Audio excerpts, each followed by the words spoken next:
What's up, y'all? Welcome to Practice the Podcast, where we fuse research and culture to help you develop the mindset, habits, and skills in order to live out your purpose with confidence. I'm your host, Coach Rees, and this is episode 8, and we're about to get into it. Let's go. We're talking about practice. Not a game. We're talking about practice. Practices are meant to be competitive. They're meant to be competitive. If your practices aren't more competitive than the games themselves, you're doing the wrong thing. Mm-hmm. Yo, if you are serious about growing personally and professionally, then this episode is for you. We are talking about the confidence and the growth partners that you need in order to really become your best self. So what I'm really calling this episode is you better get you one of those, not a chicken salad.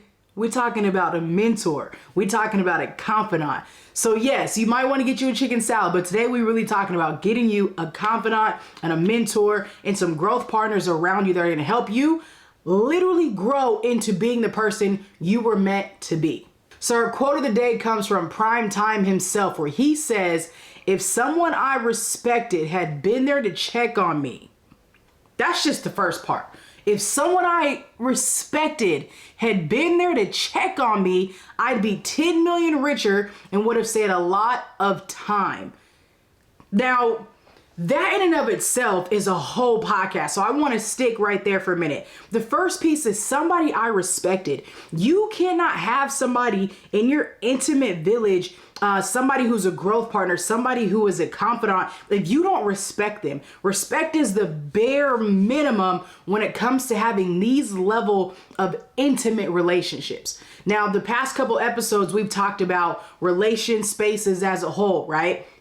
And what that looks like to have people in your community, what it looks like to have people as acquaintances, and what it looks like to have friends, right? And the difference between the three. Now we're getting closer to you. And if you look at the photograph or the diagram of relation spaces, you'll see that the closer you get to you, the smaller the circles go and the more intimacy you have. And so it is very important, if you want to become one of the best at your craft, the expert at your craft, a master at your craft, just somebody who is like sought after, who wants to be able to have a certain level of competency at your craft, you're going to want to have some growth partners, right? If you just want to be the best you want to be an accountable you, an integrous you, a high character you, like you really want to dive into being the best you that you can be, you want to have confidants and mentors that help you do that. So today we're going to dive into what does it really mean and who is it that we need in order for us to be our best selves outside of our friend group, right? Outside of the people that we follow on social media. Like, who are the people that we need in order to help us become our best selves? And I think those people fall into two different groups: growth partners and confidants. Yo, our song inspiration comes from the trilogy Destiny's Child, and the song we're going with today is called Girls. The reason why I chose this song was because of the backstory within it. It opens up with them talking to, I believe it's Beyonce, talking together, like, yo, you look sad, you look like you've been crying, you've been going through it. Like, if you need somebody to talk to, like, I'm your girl, we're all girls. And the bar though is, I'm your girl, you're my girl, we all girls, and I need you to know that we love you. And the reason why this is the anchor for today's episode is because it's important for you to know who you can talk to. Now, the growth partners and the confidants that we're going to dive into today, that's the premise, that's the foundation. You need to know who you can talk to. It is important for you to know who you can talk to before you got to do the talking, right? Before it even comes up, right? When you know, here are the people that I can go to, here are the people that I can lean on, here are the people that are going to sharpen me, here are the people that can hold me accountable, help me grow, all the above. When it's time for that to happen, you automatically know where you need to go, right? You know who those people are. And so you also need these people to give you a reminder. And so I love that this song is saying, I'm your girl, you're my girl, we're all girls, and know that we love you and we're here for you. We also notice when there's something going wrong with you, because this kind of goes back a little bit to that strong friend, right? Like, are you trying to be that strong friend? Some of us are guilty of it. I know I've been guilty of being that strong friend. But the thing that I really want you to get here is this. Regardless of how strong you are, you need people, period. regardless of how strong you are, regardless of how talented you are, regardless of how intellectual, how great you are at your craft, you need people. And some of the voices from culture that I'm going to bring up today remind us that we need people. Like, I'm talking about Oprah, Michelle Obama, Nipsey, Jay-Z, Issa Rae. Like, if all these people, P. Diddy, all these people need mentors, what makes you think you don't need mentors? All these people need friends and confidants. What makes you think that you don't? And I'm not saying that they're better than you, but if our voices of our culture, the most, richest and famous and great at their craft, forget their money, their ability to execute in their craft. If they need mentors and they need confidants, then we must need mentors and confidants. Simply put. And that's what we're diving into today, y'all. You need people that know the real, authentic you. Like, you need people that are going to allow you to be you and even test out what it's like for you to be you before you even put the you out to the universe. Does that make sense? Like, you need spaces that allow you to wrestle and unfold and run your thought process by and your speech. And I have this idea, like, you need intimate, safe, psychologically safe spaces that allow you to be you and gain comfort in being you before you give it out to the rest of the world. And I'm talking about myself specifically right now, as I go through a big portion of my growth journey. Like, it's important to have spaces and communities and mentors that allow you to be you, that allow you to test out these new forms of you, because you are transforming every single day. And as you're going through this mental transformation, you need to be able to run this by, like, hey, I had this thought. Hey, I'm thinking about this. What do you think about this? And that's why it's so important to make sure you have growth partners and confidants that you're doing life with on a daily, weekly, monthly basis. Because as you transform, you're becoming anew. You got to be able to stress test it. You got to be able to throw this idea up against somebody. That's where that iron sharpens iron comes into play. And the other thought about this is, if you're a leader, leaders need leaders, coaches need coaches, therapists need therapists. Like, there is no ceiling. There is no, I'm here and so now I don't have to have this, right? The best coaches, the best players, the best therapists, the best everything always is trying to figure out, how can I grow and who do I need to bring into my intimate circle to help me to grow?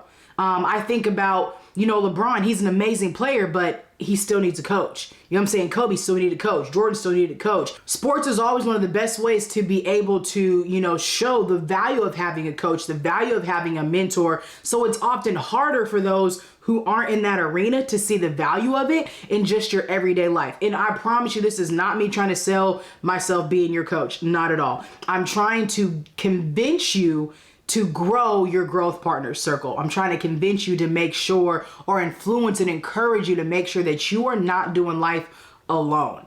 I firmly believe that it's important for leaders to lead like a follower. I believe it's important for leaders to lead like a follower. If you spend time as a leader in spaces where you have to be a follower, I believe that helps you become a better leader. Because we talk a lot about leadership without talking so much about followership. And if as a leader, I'm not privy to what it's like for my followers to follow me or what it's like to be a follower, there can be a gap that can cause dissension between my leadership methods and leadership style that now may prevent my followers from actually being able to follow me. And then if I forget what it's like to be a follower, then that can make it really hard for those who are following me as well. And so if you find yourself in a leadership position whether you're a parent, you're a teacher, you're a leader at work, it doesn't matter. You should be in positions in certain spaces where you are also a follower. And the reason why I think this is important is because it keeps you growing, it keeps you learning, it keeps you being a sponge and a student of the game, whatever your game is. And so leading like a follower, I think, is a tactic. It's a growth tactic that allows you to become a better leader. It allows you to connect and empathize with your followers that much more. And so when we talk about our growth partners are coaches, mentors, advisors, counselors, therapists. Those are your growth partners. The reason why these are growth partners instead of being friends is because there's a specific designation for these people in your life. The lines aren't really blurred. They're not really the same thing at the same time, right? There's your coach, your mentor, your advisor, your counselor, your therapist. Like, your counselor and therapist is not your friend.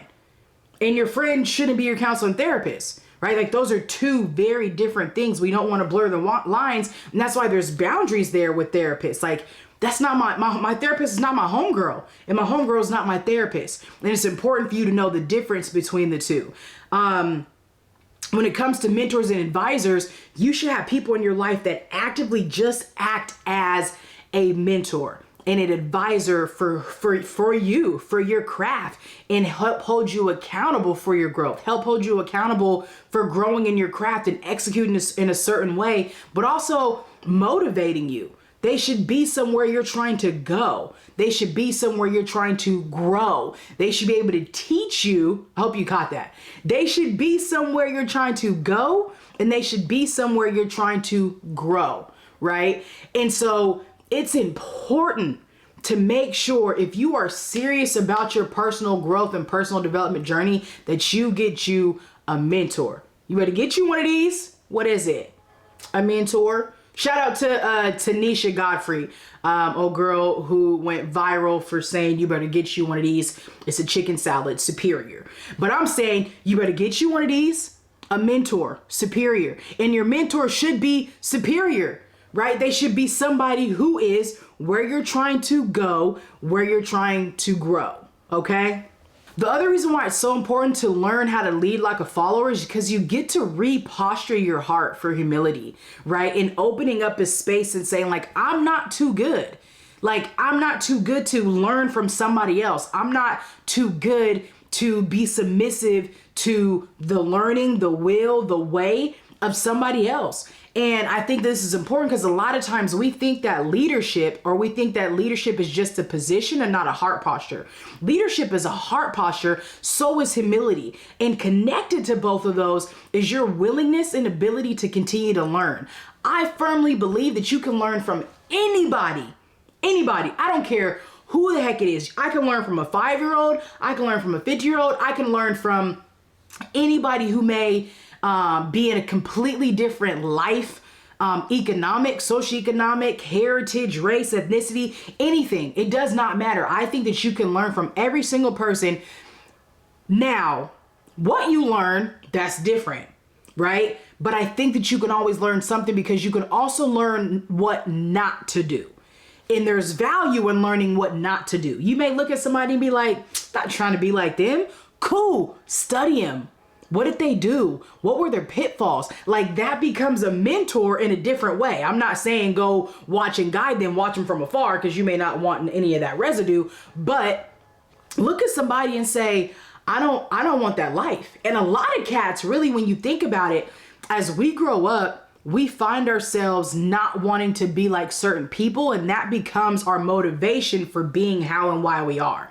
And that to me is like, it's like backsided destructive mentorship. I'm making this up right here now on the spot as I say it, but it's destructive because we're focusing on what we don't want to be. But I think you can make it constructive because you can take that list and say, here are the things I don't want to be. Think about how many, young men, and I'm just going to say young black men who say, I don't want to be like my dad when I grow up. Man, he was never and it comes from a place of anger. Or, man, I don't want to be like my mom. She was woo, woo, woo, woo. Whatever the case may be, is you may see somebody, and more times than not, it comes from our parent, right? And catch this though, who are usually our first leaders? Our parents, right? So for a lot of us, we get a bad taste in our mouth for what leadership is like because of our relationship with our parents. So we often end up saying, I don't want to be like you feeling your mom and your dad. And then you end up putting in all the raising things and I don't want to be a parent like them. I don't want to, right? And then what happens is you end up becoming that thing. So again, one example I like to use as a hooper is I wouldn't tell a player to go to the free throw line and you think, don't miss this shot, don't miss this shot. Where you fix your mind on is where your mind's gonna go. So if you're saying, I don't want to be like this person, I don't want to do this, I don't want to miss this free throw, your actions in your body are leading towards that negative, destructive way. This is also the same when you're having positive mentorship leaders in your life, right? It's going to help guide you in a positive, constructive way. And so there is value in knowing exactly what you don't want, but what I need you to do is reframe. Okay? There is value in knowing what you don't want. I don't want to be like my dad. Cool. Why? Because he was never there. So you're telling me you want to be a man of your word? Cool. That works for me. So and that's what we focus on. We don't focus on not being the dad who never showed up, not being the dad who was inconsistent, not being the mom who never showed empathy. You focus on switching it. You focus on reframing it and saying, I want to be this. I will be this. I am somebody as this, because you can learn from everybody. In being able to see what you don't want to be, how you don't want to grow, how you don't want to lead, will tell you exactly how you do. So you reframe the sentence, and then you make those values. Then you make those your staples, your anchors of, this is the type of person that I am looking to be in my life. This is the type of person that I'm leading to be, right? And then you find people who match these characteristics. And then those become your mentors, whether you are mentored by them immediately, intimately, like you know them personally, or it's through a book, or it's through social media, whatever the case may be, is you then say, I want to find somebody who's going to help me be this person. Right? That's the beauty of each one teach one. That's the beauty of leading like a follower. That's the beauty of humility. That right there, my friend, is the beauty of humanity. Like, that's the why. Like, that's why I think humanity is so beautiful, because, right, you've got the circle of life, but you also have this, it takes a village. And it doesn't just take a village to raise a child. It takes a village, I believe, to allow healthy adults to rediscover themselves. It takes a village to allow adults to get healthy, to live out healthy lifestyles, and then be able to mentor other people on how to do the same. But here's what the biggest thing is before I go any further. Do know, I ain't never talking about perfection. So the one thing that I want you to know to never expect from one leader, from one mentor, from one advisor or coach or therapist or any human is perfection. And for dang sure not for me, right? And I think that is a mark of an amazing leader, when they can lead with humility and admittance. Like, I'm not perfect. In one sentence that I think would really embrace or increase the humility and maybe even growth and accessibility for a lot of leaders is if they use the sentence, I don't know. A lot of cats is afraid to say, I don't know. I'll be quick to tell you, I'm not, I don't know. I don't know everything, but there's some things I do know a lot about, but there's a whole lot of stuff I don't know nothing about, and I still want to try to learn as much as I can, right? And again, this is why it's so valuable to be in spaces where you are being led by somebody else so they can teach you something. It's kind of like that thought process where it's, if you're the smartest person in the room, you're in the wrong room. But I like to say, I like to switch things up. If you're the smartest person in the room, find one more room.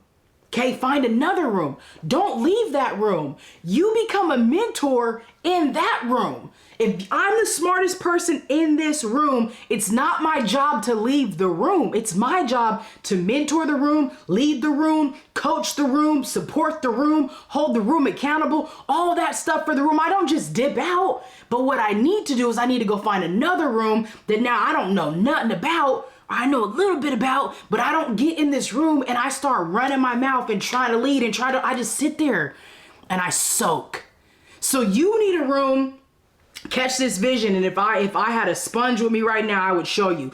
You need a room where you can be a sponge and you soak all that stuff up and then you go squeeze it all out in another room. It's two different rooms. You go in one room, you get filled up, all the knowledge, everything, right? This is you being a follower. You getting poured into. I promise you I'm about to make a TikTok video of this joint later today. And then you go into another room and then you go shh. You pour all that knowledge into that other room.